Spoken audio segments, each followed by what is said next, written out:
Laser में capital account की तैयारी। पूरा क्वेश्चन है सॉल्व किया हुआ है। हमने इसकी जनरल एंट्रीज पहले से बनाई हुई हैं टाइम सेविंग के लिए, क्योंकि जनरल के चैप्टर में हम जनरल बनाना सीख चुके हैं। तो इसलिए हमने सिर्फ इसकी एंट्रीज ली हैं, डेबिट और क्रेडिट लिया है। मैंने इसकी नरेशन को इग्नोर कर दिया है सिंप्लिसिटी के लिए। और अब हम देखते हैं कि एक एक चीज़ को हमने लेजर में कैसे पोस्ट करना है।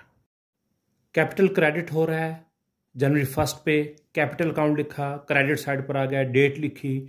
अब क्रेडिट हो रहा है और इसके डेबिट दो हैं, एक कैश है और एक स्टॉक है। तो हम दोनों को लिखेंगे, बाई कैश 80,000 और बाई स्टॉक 20,000।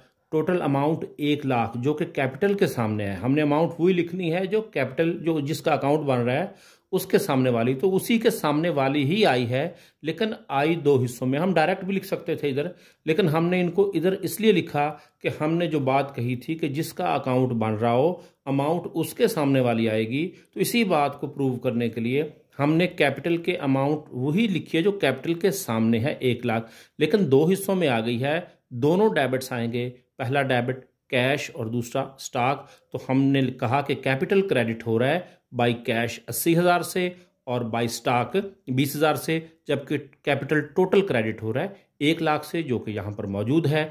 अब हमने देखा तो किसी और एंट्री में कैपिटल मौजूद नहीं है, इसलिए हम कैपिटल पे भी एक निशान छोटा सा लगा देते हैं। ये इन चीज़ों के अकाउंट बना लिए ताकि जब हम बाद में चेक करें तो हमें कन्फ्यूजन ना हो, क्योंकि हमने हर एक चीज़ का अकाउंट बनाना है और एक दफ़ा बनाना है, डबल नहीं बनाना। इसलिए हम छोटा छोटा निशान लगाते जाएंगे कि ये चीज़ें हमारी पहले अकाउंट में आ चुकी हैं। अब इधर डेबिट साइड पर कुछ भी नहीं था तो इसका टोटल 1,00,000 आ गया, तो 1,00,000 इधर भी टोटल लिख देंगे, इधर भी लिख देंगे। ऊपर कुछ भी नहीं था तो हमने आखिरी तारीख को इस महीने की टू बैलेंस कैरी डाउन लिख के 1,00,000 लिखेंगे ताकि ये बैलेंस पूरा हो जाए 1,00,000, और इसी बैलेंस को हम आगे पोस्ट कर लेंगे अगले महीने की पहली तारीख पर।